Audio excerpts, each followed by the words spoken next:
Ben Shapiro is at war with the right, with the red pill community.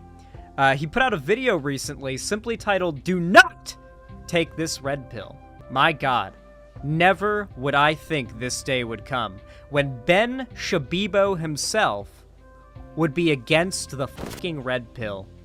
Now, this is very much because Ben Shapiro has, as of late, been having quite a few falling outs with the right, or other people on the far right. Ben Shapiro is very much a business-minded guy, and he's quite intelligent. He recognizes there's a very careful and fine line that, as a political right-wing commentator, you want to ride in order to avoid saying anything too far, as that it, like, completely walls you off from a general mainstream audience, while at the same time acquiescing enough that radical far-right people still feel comfortable watching your videos and supporting you. He plays the line very well, but the one thing he can't change, the one thing he can never make people forget, is that he's Jewish. And that's a problem on the right, with a large portion of the viewing demographic, particularly the audience of types like Nick Fuentes, who are Holocaust deniers and neo-Nazis. So they hate Ben Shapiro because he's Jewish.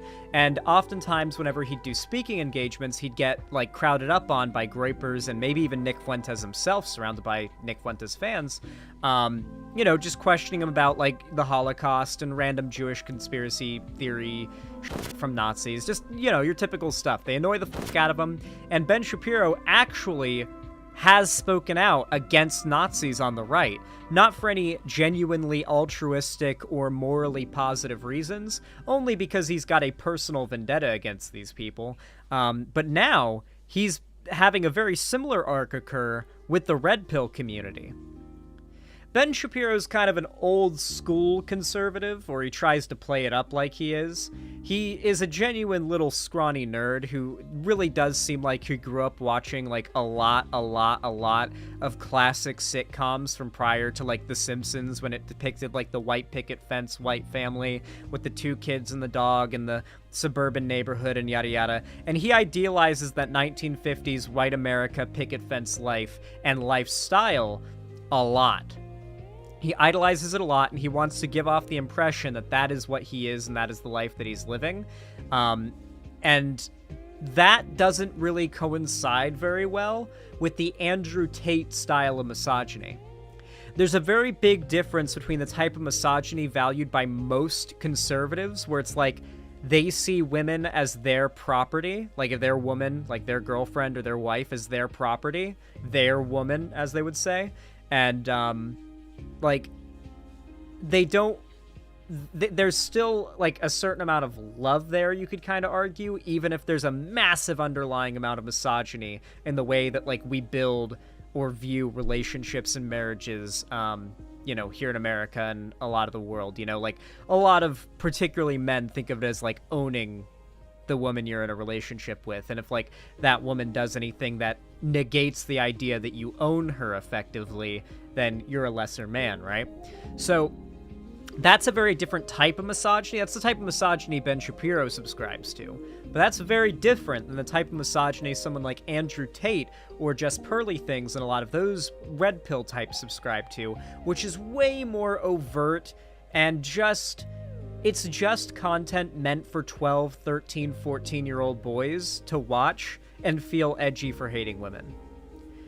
12-year-old boys are just psychopaths. I don't know what to tell you.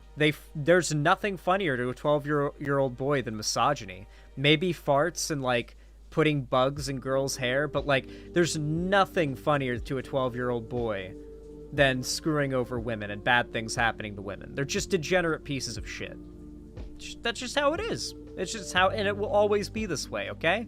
And there will always be a market for shithead adults to lower their maturity level down to the level of a 13-year-old to impress 12-year-olds. Leafy did it. Sneeko does it. Aiden Ross does it. Andrew Tate does it. What's his name? Rice Gum does it. Like, you will literally see 12-year-olds on the internet say, respect to this person for insert horrible thing they did.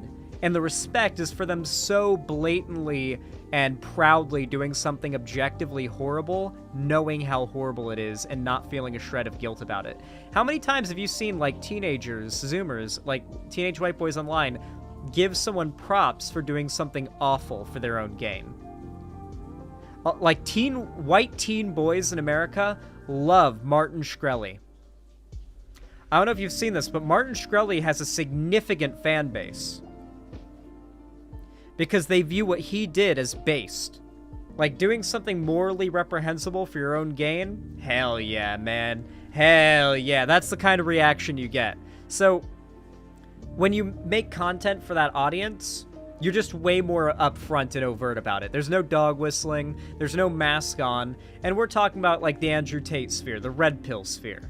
And that's the sphere that Ben Shapiro is just having a falling out with, that he's not really vibing with, because they subscribe to a much different type of misogyny than he does. He's more traditional. They're a little bit more new age. They like to groom women through online, like, chats into flying into a brand new, like, a completely different country and becoming sex slaves for their sex trafficking and porn making business.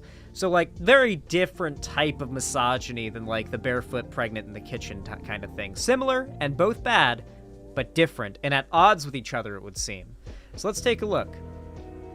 Well, folks, there's something called the red pill movement. It's sort of a far-right movement that focuses in on saying the unsayable, and now many of the red-pilled have taken the position. Hold on. Red pill originated from, like, the idea of conservatism. Like, the idea was if you're liberal or left-leaning, you're blue-pilled, and if you're conservative or right-leaning, you're red-pilled. That was the idea. It was like that was the meme for, like, half a decade, since Trump really blew up, all the way up until maybe 2 years ago when red pill started to specifically refer to, like, incel shit.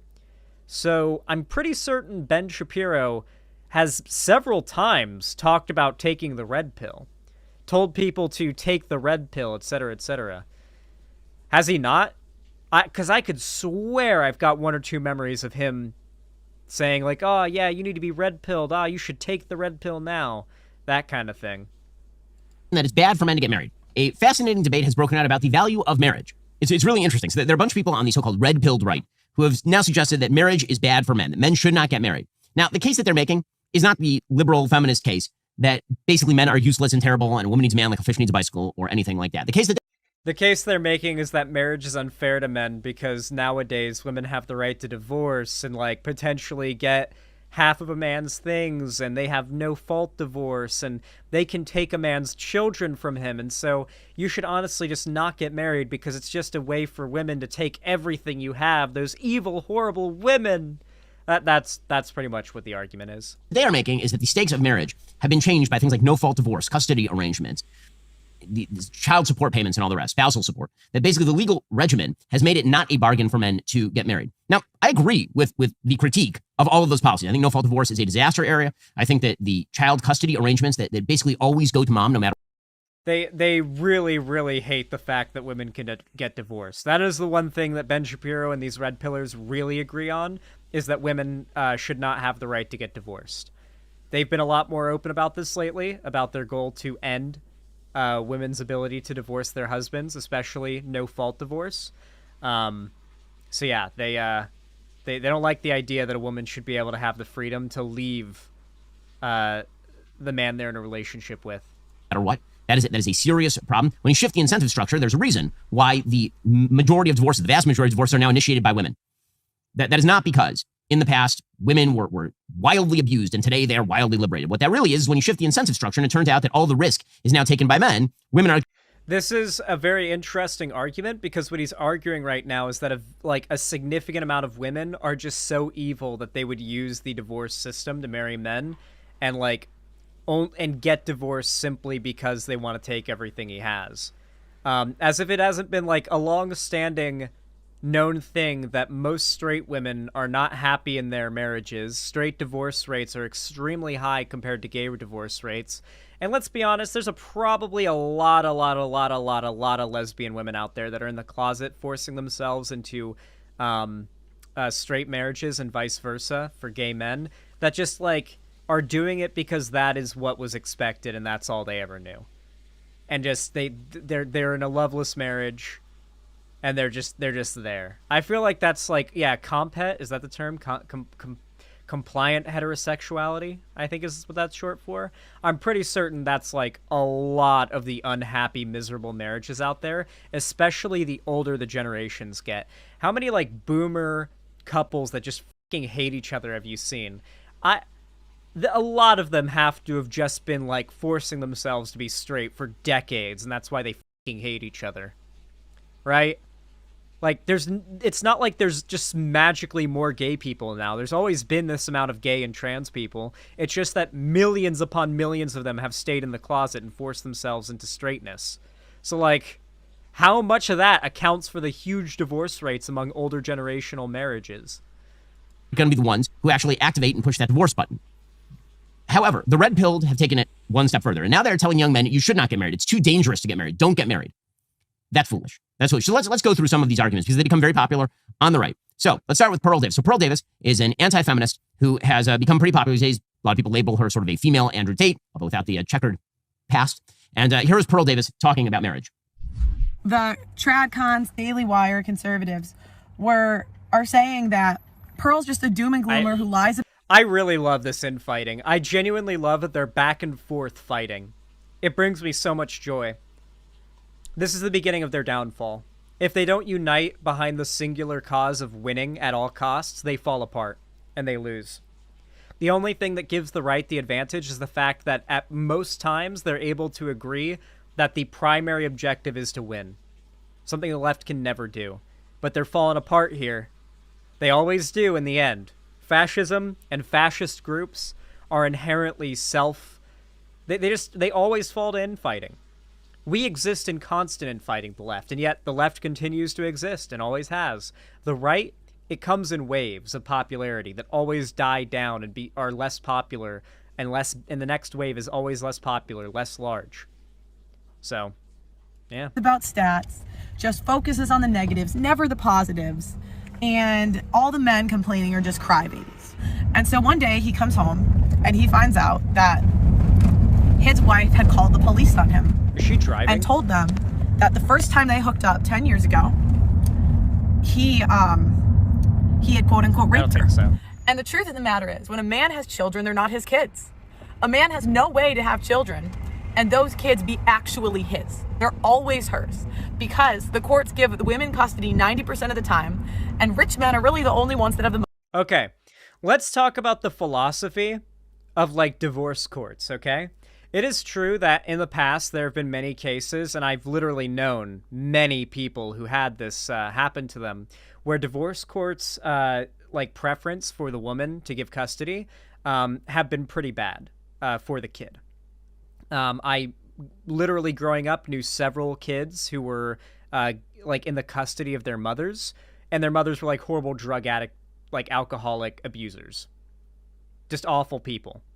I even knew one person who I will not name who had like been given custody to her mom, and then her mom dated a guy who for years and years and years would sexually assault her regularly. And the mom didn't do anything about it. The mom didn't seem to really even care. So yeah, that is definitely a problem. I do think it's an issue, especially when like the kid at like 15 years old is like, yeah, I would have been raped maybe 100 less times if I'd been given custody to my dad instead of my mom. So I definitely would have preferred, custody to my dad. Like I've heard kids say that to me when I was younger, because when you're in high school, especially, that's when you're getting exposed to a lot of insane shit that your friends have gone through, and shit starts to get real, and that's a thing. That is a problem. That does exist. The problem is these red pill people overstate it and weaponize it for very nefarious reasons. You see, I agree that's a problem, and I think that we should have stronger, more stringent guidelines on how we determine the best fit parent when it comes to these divorce court and family court scenarios, that don't just immediately assume women are the caregivers, and anytime a man is taking care. Here's a good example. It's misogynistic, by the way, as well as misandrist. It stems from the idea that men are not and cannot be caregivers. You see a man with his kids in the park, a lot of people see that and they go, "Aw, he's helping." Helping? No, he's parenting. He's nurturing. He's taking his kids to the park. He's reading them a story. He's telling them about, like, when they ask a question, he answers it and tells them about things about the world, because kids ask a lot of questions because they're curious about every fucking thing they see because they don't know.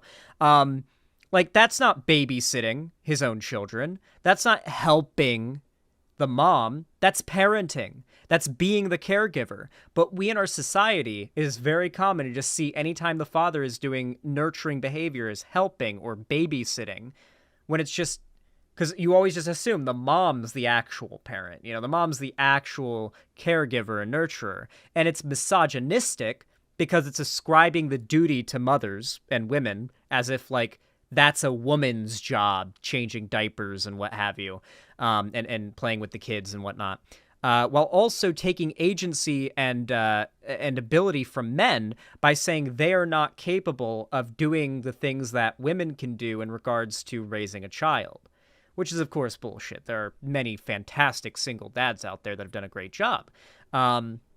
And the problem is that the courts, generally speaking, especially, you know, if it's a jury court, I don't know if family courts tend to have juries. I feel like that's a case where they wouldn't.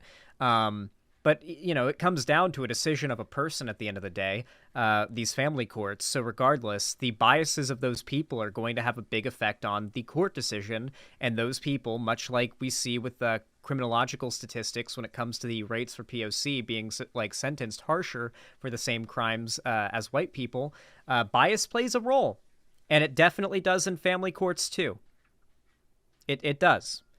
But the horrible people who weaponize this reality are just as demonic as the individuals who take advantage of the bias in the family court and use it as a way to harm others, such as their children or their ex-partner, when it's, like, completely uncalled for. Money to fight it and the time. So I asked the Daily Wire, Jeremy Boeing, Matt Walsh, is this just crybabies? Are they just they're crybaby, weak men who don't man up and want to risk that? So, you know, it's interesting because instead of demanding that the laws change and demanding women face repercussions for doing this stuff, you guys demand that men need to step up. She thinks that it should be a crime for women to try to pursue no-fault divorce and get things from men. She also thinks abortion should be a crime. Like, she thinks a lot of things that she thinks women do to fuck over men should literally be a crime that is punished by law, but only when women do it. If you asked her if it should be a crime when men do it, she'd just respond, well, men never do that. She'll never, like, answer, no, I don't think it should be a crime, or yes, I think it should be a crime. She just takes the middle road and says, well, men don't do that. Men don't catfish, apparently. Men don't try to fuck over wealthier women in divorce courts, apparently. Apparently that's never happened. And take part in a system that discriminates against them. You say, oh, find a girl that prays, she won't do it. And I had this thought too. Yeah, she's also against women having the right to vote, obviously. Like I said, it's content for 12-year-olds who hear a woman say, I don't think women should have the right to vote, and they go, based. It, like, the audience of your average red pill YouTuber is literally the 13-year-old kid who's hacking in Rust and screaming the N-word over the hot mic while, like, aimbot ESPing outside your base all day. That is the average unironic Andrew Tate, JustPearlyThings Sneeko viewer. We saw the video of, like, Sneeko seeing his fans in real life, right? Sneeko sees his fans IRL. I feel like this clip is like required viewing for any time we do this, like, red pill content coverage. So you need to understand that the average JustPearlyThings or Andrew Tate or Sneeko viewer are literally the kids you see in this video. Andrew Tate! Fuck the woman! Fuck the woman! What? No, wait. Sneeko. We love women. We love women. But not like transgenders. Yes, sir. We love everybody. No. All gays Yeah, should fuck die. it. Yeah, merch, preach.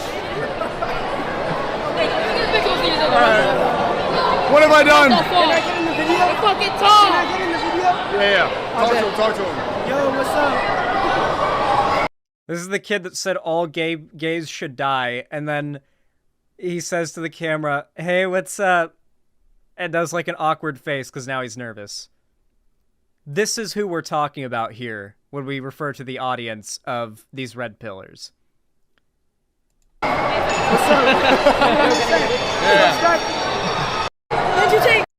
So, yeah. Like, I wasn't kidding when I said they make videos for teenage boys who are literally psychopaths and just want to see the cruelest shit they can possibly see. They find amusement in nothing but that, and usually they grow out of it.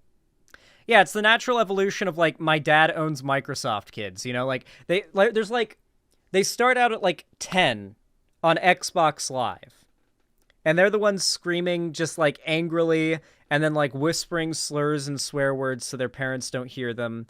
Then by, like, 11 or 12, they're getting on CSGO and Rust because they got their first computer. And now they're, like, hot micing, screaming the N-word all day while, like, their parents are out at work. And then, like, around 15 or 16, they get into, like, Tarkov. And they're like, just toxic in general, but maybe not as, like, you know, like just screaming slurs. And then they grow out of it around 18, 19, 20. Usually around losing your virginity is when you start to mature a lot as a guy. I'm sorry, but it's true. Once you start to no longer, like, put the idea of having sex on a pedestal because you've done it before, and it's like, oh, I've done it. Okay, well, that's checked off the list. You put a lot less grandeur into that, and all of a sudden it happens all the fucking time out of nowhere, which is a funny little thing. And then on top of that, it really comes down to the fact that, like, it helps you start to recognize women as people. Like, a lot of teenage boys do not view women as people. They view them as a goal, as a reward, as a trophy, as an object to obtain, as, like, a desire, but not as a sentient fellow human being with goals, like desires, preferences, a personality, and you know, an entire life they lived up to the moment before they met you.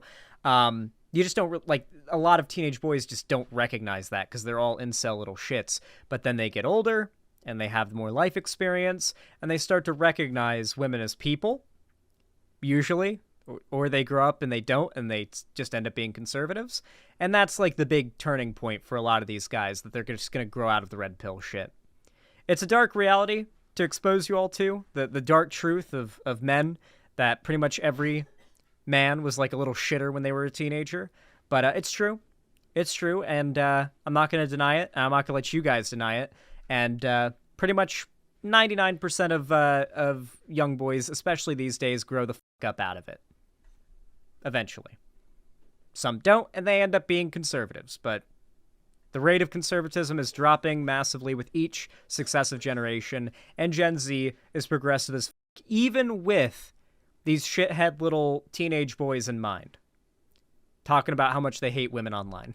Until I found a Muslim girl that did the same thing. I found a Christian girl that did the same thing. I found a Catholic girl. It's happening all over. Whether you want to believe it or not, it is happening. I don't care about your religion. I don't care about your church. This happens everywhere. Okay, so the argument that she's making against it, all these marital policies, those are correct arguments, and nobody is disregarding the pain of men who have been wrongfully victimized under these circumstances where the incentive structure is completely stacked against them. That is true. However, the benefits of marriage are still unbelievable. It does matter who you marry. To pretend that there is no difference between the person that you marry, that it's happening with Christians and Muslims, and it's all the same, that's statistics. It's interesting how they can both be wrong despite having opposite opinions. Like, Ben Shapiro is like a breeder, so he wants everyone to get married and breed and breed and breed, all like white people and whatnot. But, like, JustPearlyThings is just anti-marriage for the sake of pleasing, like, teenage boys that are decades away from ever marrying anyway, and convincing them marriage is, like, awful, and like allowing them to fulfill their fantasy of being, like, burned out and depressed at the age of 12, even though they haven't experienced shit in life yet. I don't know. It's just, it's interesting that they're both wrong and have opposite positions. Neither of them are right, and they're arguing with each other. Statistically untrue. There are things that you can do to mitigate against the risk of divorce, and the person that you marry is the chief mitigation. The truth is that in the Jewish community, we always have a backup plan in the sense that every marital contract is a prenup. Every marital contract is a prenup, right? A Jewish ketubah is a prenup. It guarantees certain levels of spousal support, for example.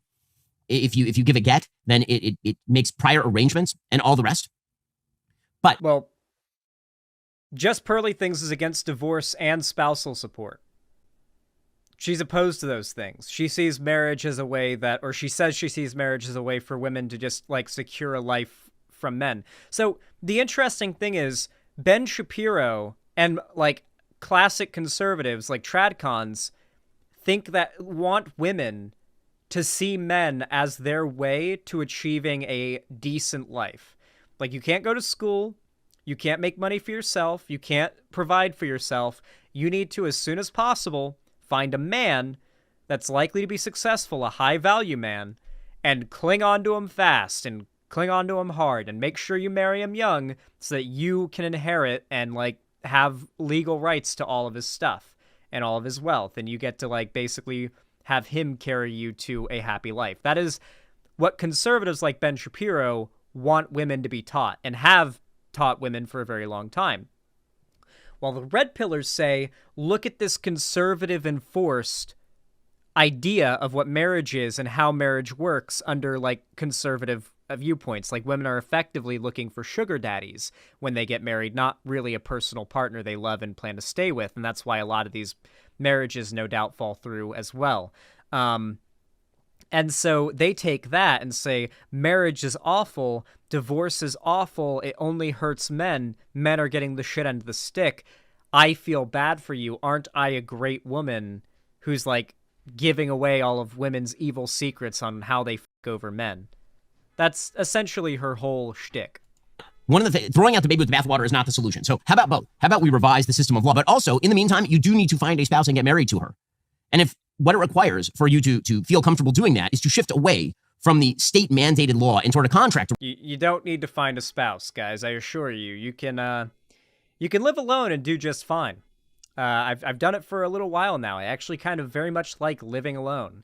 I'm excited for myself to be back to living alone, honestly, because, you know, I like having my mom visit. It's fun, but also I'm very accustomed to living alone, and I miss it.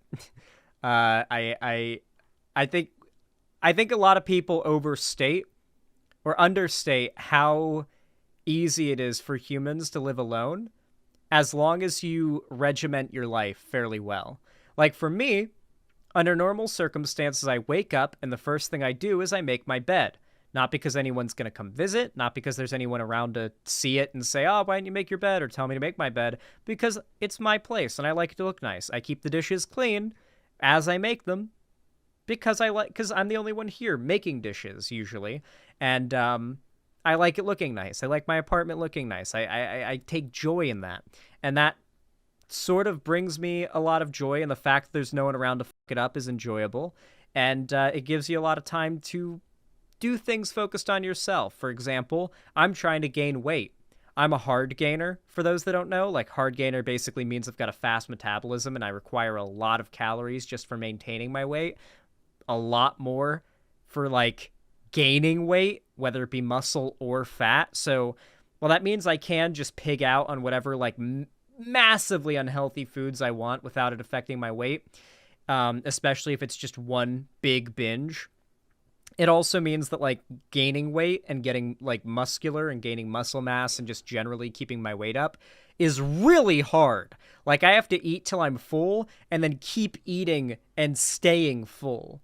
Like, to gain weight, I have to stay full all day. That means constant meals, like non-stop, constant meals that, like, the second I feel like I could fit another little meal in there, I eat that meal. If I don't do that, I will slowly lose weight. And that's hard to maintain, but that's how I work, and I hate it. But it helps you maintain things like that when you're just kind of living alone and no one is around to distract you. And, you know, for me, it fits my lifestyle better. I would be quite upset if I lived in a world run by Ben Shapiro where I was forced to get married at, like, 21. Like, that would be fucking awful. You do not know someone until you've known them for a few years. Trust me. I know. Zan, how tall are you? Just out of curiosity. 5'10.5", it turns out. I went to the doctor's office recently and they measured me, and I'm 5'10.5". Arrangement, then do that as well. Right? We can have churches that sponsor that sort of thing. Because the truth is that those are enforceable contracts in court very often, the pre-custody arrangements and all the rest of that sort of thing.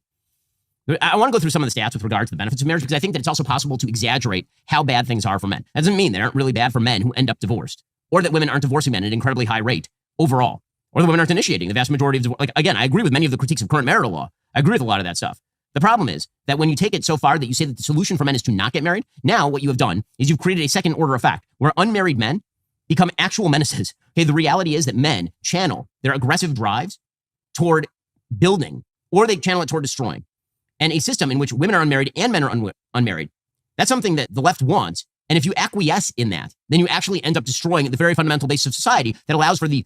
So basically what the left advocates for is realistically simply just having options, right? We don't want anybody to be locked in to a choice they made when they were young. Like, if you're 19 years old and you marry your college sweetheart, or your high school sweetheart, you shouldn't be forced 20 years later to continue that relationship, even if you're, like, miserable in it, just because, like, laws say you're not allowed to divorce for no reason, quote unquote. When they say no-fault divorce, like divorcing for no reason, they mean, like, divorcing for any reason that isn't already a crime. Like, a crime wasn't already committed, such as being, like, assaulted or abused. Or there having been proven infidelity, I guess. Like, they think that just divorcing because there's no love in the marriage anymore, especially if it's the woman initiating the divorce, should be a crime and forbade by the law. That's what they're advocating for. Both Ben Shapiro as well as the Red Pillars. That's the thing they agree on. Growing and building of society beyond the leftist principles. My answer to Pearl is both and. But yes, get married, and also we should work to change those laws. But, by the way, the way that we date has an effect on how we get married and who we get married to. Yeah, is he trying to argue that if men don't get married, they'll be violent? What? If anything, a violent man getting married gives that violent man something to be violent towards. And when I dated my wife, we went in knowing, as we began to date, that we were not going to sleep together until we were married. We knew for a fact that we were going to have long conversations about things that mattered. And man, imagine being Ben Shapiro's wife. You, like, date Ben Shapiro for several years. You don't have sex with him. You don't know, like, what his dick looks like or how incapable of pleasuring you he's going to be. And then finally you get married. You're hitched. And you lose your virginity to Ben Shapiro, and he loses his virginity to you. And you realize, oh, dry ass P word. Oh. And then you realize, oh, I made big mistake. This is, by the way, the best available data suggests that this is how you end up with a tangible, durable marriage that lasts a very long time, is that everybody has to be committed going in. That value, when you put values at the center of dating, that obviously doesn't mean that you're going to be impervious to the possibility of divorce, but it does mean that your chances of divorce are really a lot lower. Now, I don't want to rip on Pearl here. I don't think I am ripping on Pearl, frankly. But there are a bunch of other people who are making similar claims. So, for example, Brian Atlas was on the Whatever podcast, and here he was talking about marriage. Would you consider a prenup? Prenups are regularly thrown out all the time. They're typically non-enforceable, especially the longer the marriage goes on, the less likely they are to be enforced. Men get absolutely Well, that's true because oftentimes if it's an early marriage and a lot of time has passed, then at that point, there's a good chance that they've made wealth together. So the idea of a prenup is that, like, if you're already a pretty wealthy and successful person and you get into a marriage with someone who has far less wealth than you, then the divorce wouldn't be unfair if, like, a year later you got divorced and she took half of everything you have, right? Like, signing a prenup protects you from that. But if you get a prenup and, say, 10 years later, like, let's say you're in college, you don't have anything, you're both at pretty much equal or, you know, relatively in the large grand scheme of things, equal wealth, but then now it's 10, 15 years later, you've started a business together, you, like, now have accumulated a lot of wealth together, and you've provided, or hell, maybe it's just one partner provided a lot of wealth for the other, at that point, it's like you built your lives together. You built your wealth together, whether one partner worked or not. And so, yeah, like you are going to be able to get that prenup thrown out more likely than not, because the amount of time the marriage has gone on for, it's usually a decade plus, is the amount of time you can usually, if you're the non-working partner, justify getting marital support. But like what they're talking about, even with a prenup in place, but that's in very particular scenarios. Destroyed in marriage I and agree. in divorce. Financially, when it comes to the kids, women are more likely to get custody. And then also, if you do get a divorce, the financial cost of just getting the attorney, getting all that involved. If it's Hey guys, do you know how much of a fucking loser you have to be to wear a leather jacket inside?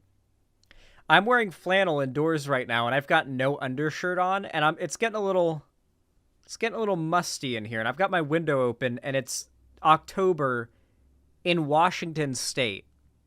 This guy is sweating his ass off, or has the AC cranked to nothing so he can look cool wearing a leather jacket hoodie indoors. That's how much of a loser and desperate to look cool this guy is. To wear a leather jacket inside. a contested divorce, you're going to spend mid 5 figures, 6 figures on attorneys. And you got to pay for her attorney too. 50% of marriages end in divorce. 80% of divorces are initiated by women. 90% if she's college educated. 90% of child support payments go from men to women. 97% of alimony payments go from men. Remember, guys, they think women being college educated is bad because it makes them more capable of fucking over men. Like, this is literally just the women are evil and only want to fuck over men hour. That's what their entire show is. Like, all these red pill shows. To women, you know, you have no fault of divorce, so a woman can cheat on you. She can still get half her shit. Okay, again, a lot of what he's saying is true. The stats on marriage are not completely true. I'll go through those in just one second. Again, the rip on the divorce law is a good rip. It is a fine rip. And the answer is not for men to avoid marriage. The answer is for men to find a good woman to get married to who's committed to values. Yes, of course marriage is a risk. Of course it is. And that risk is disproportionately borne by men at this point. That is true also. But is the reward worth the risk? The answer, in a huge majority of circumstances where both people are committed. Sorry, what's the gay divorce rates again? Just curious. I mean, it seems like if you're trying to avoid these things, the best way to, like, as a guy, to avoid it, if 90% of divorces are initiated by women, it would be to marry a man, right? Ben, gay marriage is the solution to the problem. You're too blind to see it. Like, say, share Christian values, for example. The risk is worth it. Who would have thought? Just like every other problem, the solution is to suck your homie's cock. Solves everything. Is the basic principle. Again, these arguments are made not just by Ben people like Boyd this. Kisser Andrew Tate has made Shapiro, the same thank sorts of arguments. Here's Andrew Tate talking about how men don't benefit from marriage. I think it's a fantastic environment, and I think in an idealistic world, that's the way it would be. I think the reason it's not happening today is that I don't think many men actually benefit from marriages or relationships. Dude, I still get comments on my videos going over Andrew Tate's trial from his fans saying, he's been freed, bro. He's been let loose. And it's like, oh, no, no, no. They don't know that there's just a limit on how long you can hold someone in jail and house arrest. And that they're still doing the investigation, and they've got him already, like, they've got the noose around him with the amount of evidence and self-admitted, like, crimes he's done on wiretap and on video, self-admitted. They're literally just continuing to compile evidence. The case hasn't been dropped. He hasn't been freed. He's just allowed to walk because he's literally had every way to leave the country taken from him. He's been deemed no longer a flight risk. Oh, I cannot wait for all the, like, Andrew Tate stands that think he's been let off the hook for, like, when the news comes out that he's been sentenced to, like, decades in prison. And they're like, what? I thought he was off the hook. What the fuck?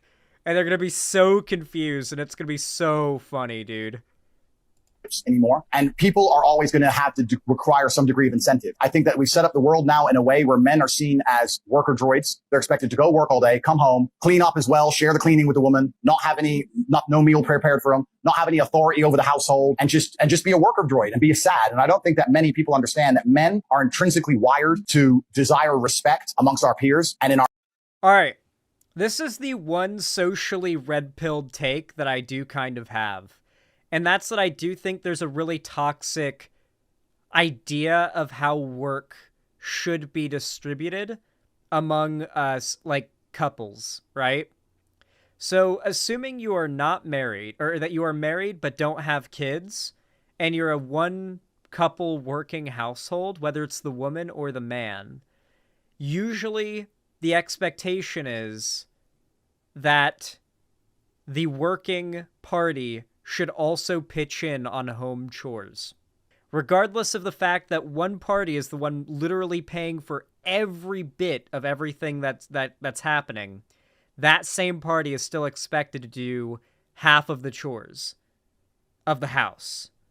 And usually that layout is the man is the one who works and the woman is the one who stays at home. And I'm talking about homes where there's not kids, because if there's kids, then the woman is working a full-time job to take care of the kids. And the guy, even if he's working a full-time job, should come home and pull his part.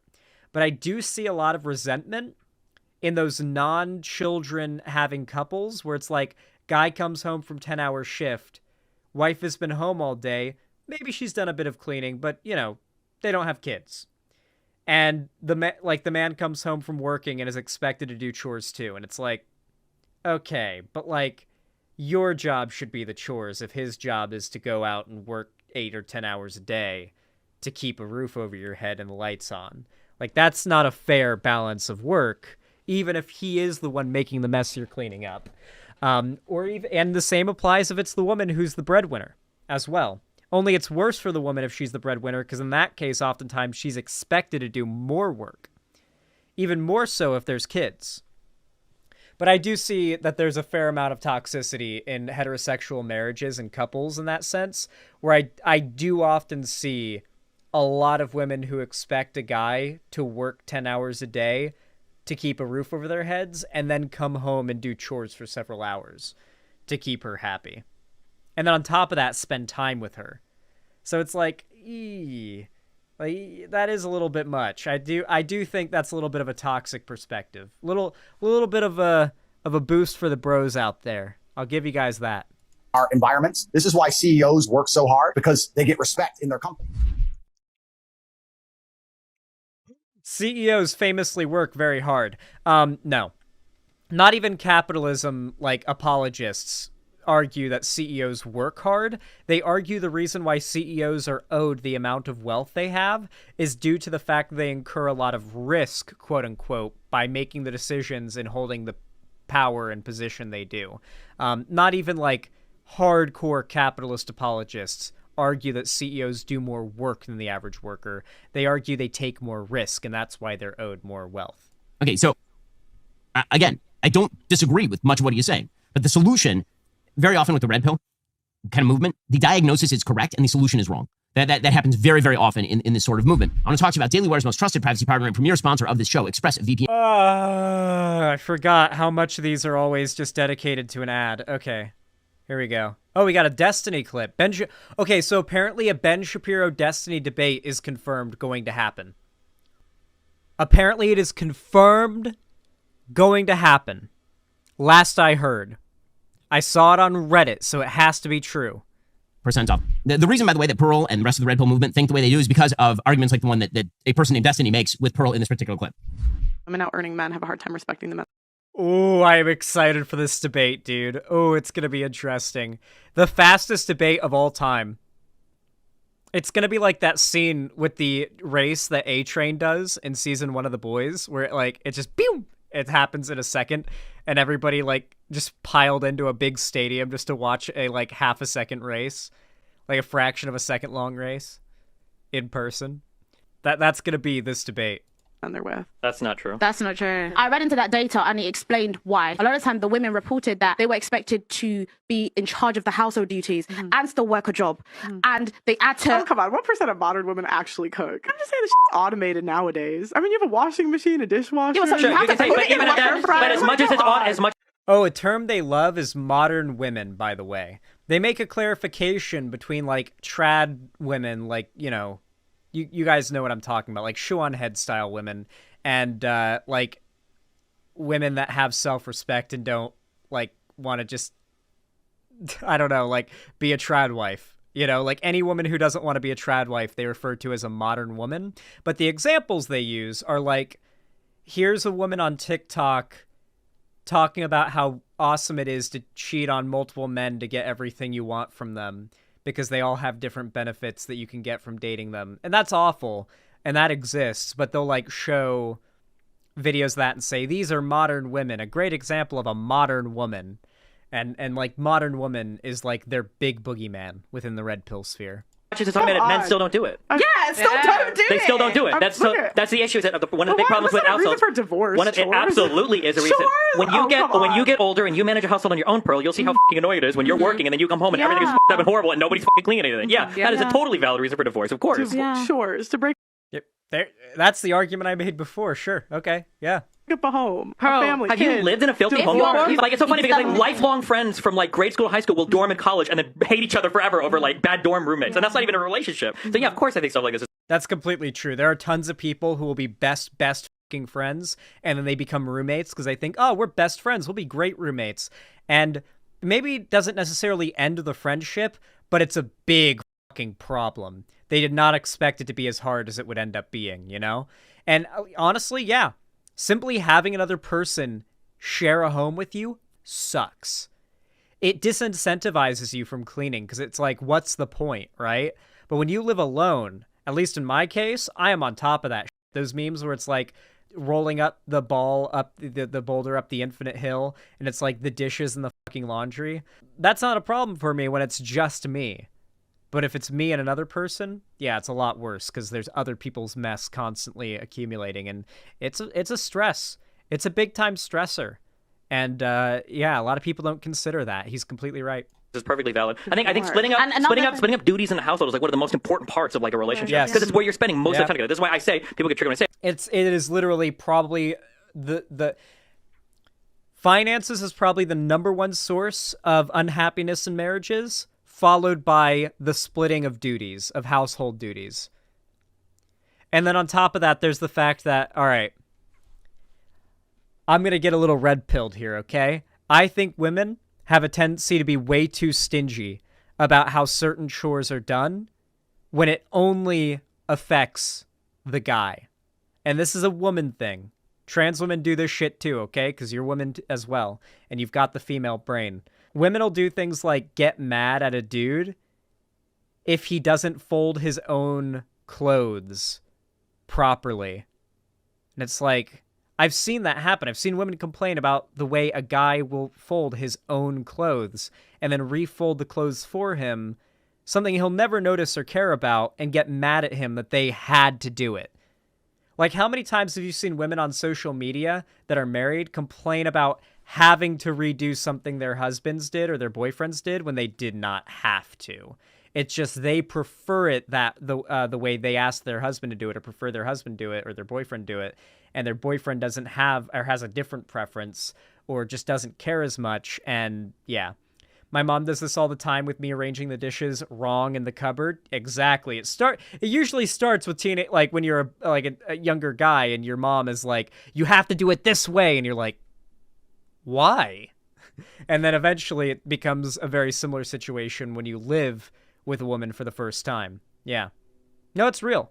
And you have to find a way to work through that kind of stuff. And the same applies with the allocation of home duties. I don't think you're even dating until you live together. Because until you live together, you don't really know who the other person's like. And once you start living together and you see what the household duties are like, then you get a feel for what the relationship. You're not even really dating until you've lived together for 6 months. Now, I'm not saying, like, not really dating in that you're not, like, exclusive or whatever. I mean, you're not really dating until you've lived together for 6 months. And I genuinely don't think you know your partner until you've lived together and dated for years. Like, several years. That's just how it is. They're like, hell, I didn't learn what I learned about Lonnie until, like, 2.5 years into the relationship. So, like, I'd say you can go a decade without truly knowing someone, probably.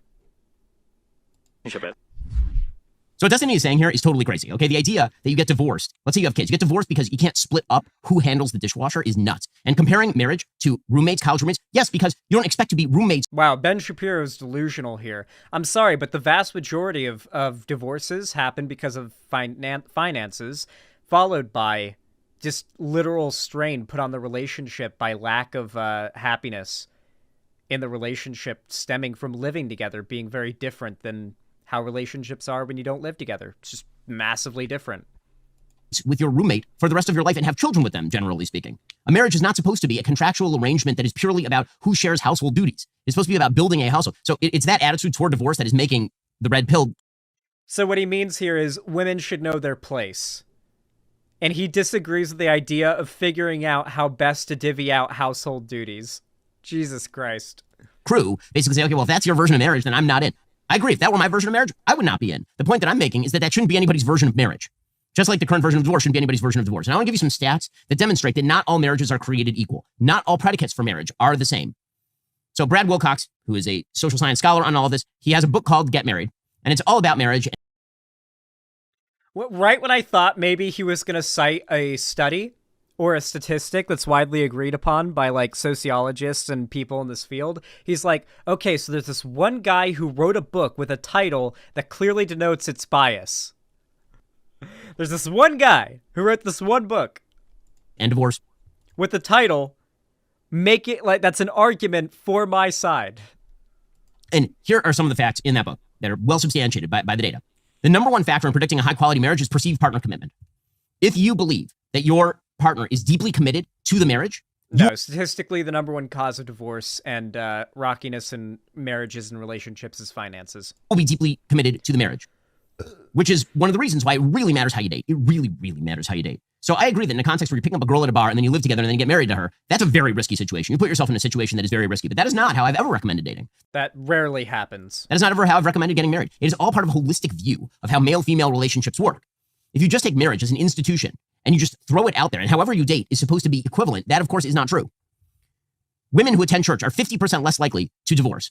For example, so when you heard because socially it is maligned to get a divorce. In like most religious conservative circles, they socially enforce bans against divorce because it's seen as like taboo. But like if they had legal power, they would just enforce it legally. So he's trying to argue, well, see, Christian marriages must be so much happier because the divorce rates are lower, when in reality it's just that divorce is a massive socially imposed taboo.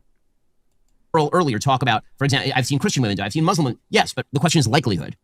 You can always find somebody in any group who does X, Y, or Z. The question is how often does that happen? How do you mitigate your risk?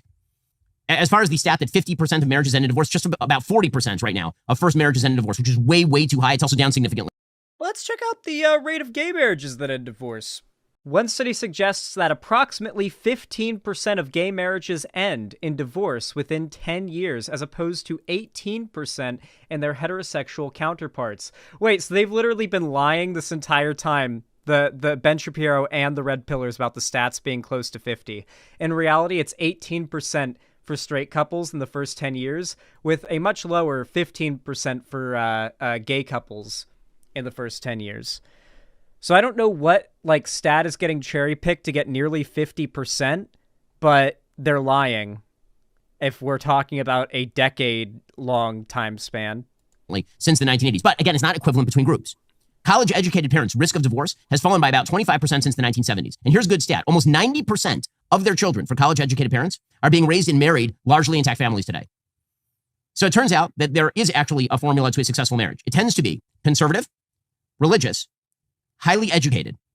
Those would be... Well, yeah, because they're literally socially pressured into not getting divorced. So the divorce rates are lower among Christian conservative women. Because they're taught from a very young age, you are never to divorce the man that you marry. The man that you marry, that your father approves of, now owns you. He is your husband. You are to please him. God wants you to please your husband no matter what. That's the kind of woman that Ben Shapiro wants men to marry. And granted, yeah, a lot of men would probably be pretty happy marrying a woman like that. Just basically a woman who's been trained from childhood that God wants her to be her husband's slave, like, would probably make the men she marries pretty unlikely to divorce her. That is a scenario that could happen. I'll let you decide whether or not that's a morally good thing to do. I personally think slavery is bad, even if it makes the people doing the slaving happy. But, yeah. Yeah, that's just my take. Like the biggest things that are going to affect whether you end up staying married or whether you end up divorced. By the way, another factor that ends up determining whether you stay married or end up divorced is, again, about the nature of the marriage. Do you have kids? Marriages with kids divorce far less often than marriages without kids. In fact, the divorce rate for couples with kids is about 40% lower than the divorce rate for couples without kids, which makes sense because you have less investment. Once you have kids, then actually it damages another party for you to get divorced over the dishwasher. Well, adding kids to the situation also increases decreases the likelihood of getting divorced even when there's abuse involved.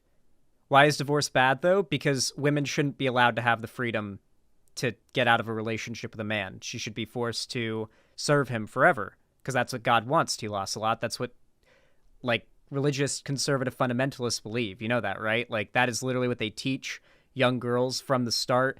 They take, like, the dads take their little, like, daughters to purity balls where they celebrate how her virginity belongs to her father. You guys can clip me as much as you like as I say the most base shit ever, but, like, they take their daughters to purity balls to celebrate the idea that her virginity belongs to her father until her father gives his blessing for another man of his approved, stature, I guess, to own his daughter. The father hands off the daughter on the wedding aisle. Like you guys can clip me as much as you like and try to throw me off, but I'm saying the most based and true shit ever. Conservatives fundamentally train women from a young age to be little broodmare slaves to their husbands and to marry said husband as soon as possible, but until then, they're owned by their father.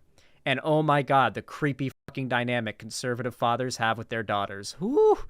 It is sus as fuck. Purity balls being one of the biggest examples.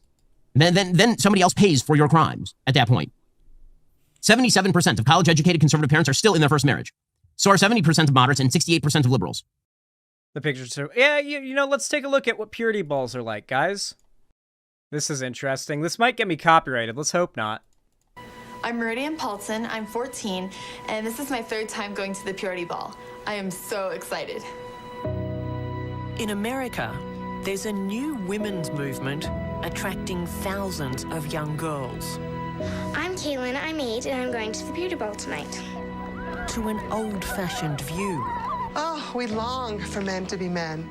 We are desperate for manly men to lead in a way that is healthy and honoring to women. It's all about chastity, obedience.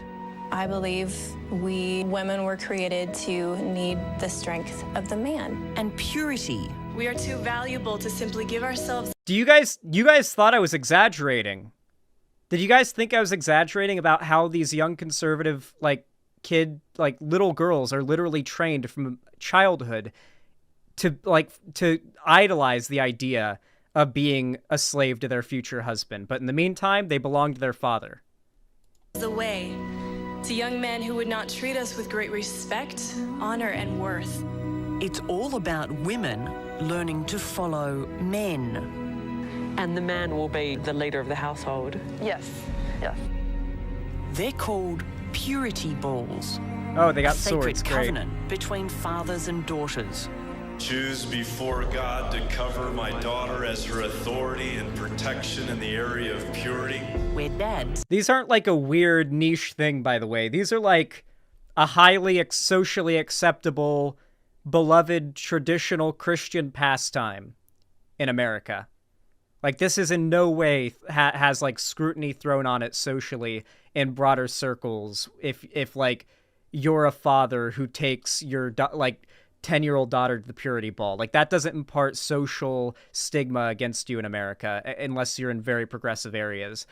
It's pretty bad. It's pretty bad how normalized this kind of shit is. It's literal pedocon law. Pledged to protect their girls' purity until marriage. We live in a consuming fire of pop culture telling our daughters that the culture has the answer and they, not you, should have the greatest influence on your daughters. Yeah, so it's pretty nightmarish, and that's what Ben Shapiro likes. It's the one thing that Ben Shapiro and the Red Pillars agree on, is that what you just saw there is women's place, and that's where they belong when they're kids. And again, the number of newly divorced people per 1,000 married Americans has declined pretty markedly since the 80s. It was 22.6 in 1980. It is 13.6 today in 2021. As far as the notion that it's like damaging financially for men to get married, no, it's damaging for men to get divorced. It's not damaging for men to get married. Married men in their 30s are about $95,000. If they're cohabiting, they're about $68,000. If they're single, they're about $42,000. The average marriage premium in household assets is more than $290,000 for a stably married man. So, again, I think what people are actually arguing about over here, to be fair to the Red Pill crew, I think what they're... Imagine getting married for, like, financial incentives. I like how they talk about how awful it is to get divorced for financial incentives, but they love how, like, great it is to get married for financial incentives. Ah, yes. It's bad if women dishonestly divorce for money, but it's good if they dishonestly marry for money. Actually arguing about is divorce. And so the question is, are you more likely to stay married or are you more likely to end up in a divorce situation?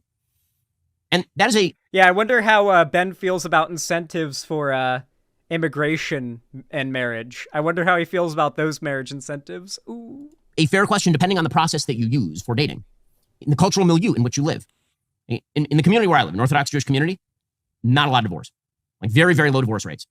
Why? Well, because everyone is religiously committed. Because everybody goes into marriage believing it is a sacred bond that actually matters. Because people don't... There are many churches that will excommunicate you if you get divorced and the church doesn't like the reason. And excommunication in many churches can mean that any family members or friends that attend the church that continue to speak to you or ever, like, engage with you ever, like, they have to completely cut you out of their life. And if they don't, then they could get excommunicated too. It's not uncommon. The more culty religions love doing it, like Jehovah's Witnesses and Scientologists and Mormons, but Christians and whatnot are not afraid of it either. They do that as well. Don't date for sex. People actually date looking forward to the day when they will have kids together, because every family in my neighborhood has 4+ kids. Those are the preconditions. But if the idea here is that your basic binary is, are you going to be married or divorced? Divorced is typically worse than never married. And married is way better than both divorced and never married. And so, yeah, it's a risk. But is it a coin flip? I don't think it's a coin flip. I think it is a decision that you have to make as to what kind of person you wish to date, how you wish to date that person, what kind of relationship you wish to build, and how seriously you take that commitment in the first place. Do the laws need to change? Absolutely, and they need to change. They're garbage. I totally agree with that. It is easy for men to be victimized under these circumstances. It's so easy that you should not enter the risk. Well, let's look at some of the upsides and the downsides. Here's a chart from Brad about opioid overdose deaths by gender, educational attainment, and marital status. And what you see is that among men... The funny thing as well is that all of these, like, conservative chud grifter types that are making a career off of right-wing content are all themselves massive degenerates behind the scenes, just as everybody else is. They're no different. Like, obviously there was PJW, who was famously exposed by Lauren Southern as a massive creep in her DMs, where he was, like, really, really trying to fuck Lauren Southern and she wasn't down. And then he, like, started spamming her, like, repeatedly with, like, angry messages, like, oh, well, no one's ever gonna like you, you whore. It was just like, damn, PJW, you just went full incel, my man. You got caught in 4K. And then, of course, there's, like, holy shit, Alex Jones, who's been caught multiple times watching trans porn, and who, like, it's all but confirmed has, like, Blair White. Like, what? Like, seriously. Behind the scenes, it's all 100% just a cover. They're high-horsing, but they're just the same. If you are single, never married, what you see is that the opioid overdoses per 100,000 age 25 plus, it's like 25 for single, never married men. It is even higher for divorce. He f***ed Blair White. All I know is I saw a meme, and I choose to believe it, of an image of Alex Jones and Blair White sitting next to each other when they were doing a podcast. And it was that meme from The Boys where Butcher says to the mute girl, they f***ed. And she just nods. Like, yep. And it's true. Yeah. No, real. I choose to believe it. The meme said so, and I believe the meme. Men. And it is extremely low for married men. Really, really low for married men. And again, that's are you going to be one of the people who gets divorced or not? One of the things you can know going in is you will never get divorced. And then you have to make sure that you marry a woman who will never get divorced. And we can't pretend that divorce sort of falls on you like rain from the heavens. That's not right. The person this is why I give dating advice all the time. My number one dating advice. Bro's giving dating advice, but he can't even get his wife's pussy wet. Bruh. Date for values. Date for values. In the end, that's the only thing that's going to remain. Are you tired of the lies and the twists of Oh, fantastic. Okay. That's why I go to Shoe on Head for my news? True, me too. I only get my news from Shoe on Head. The most trustworthy source. Unbiased, too. Anyway, I hope you guys enjoyed that segment. I feel like it came out pretty good.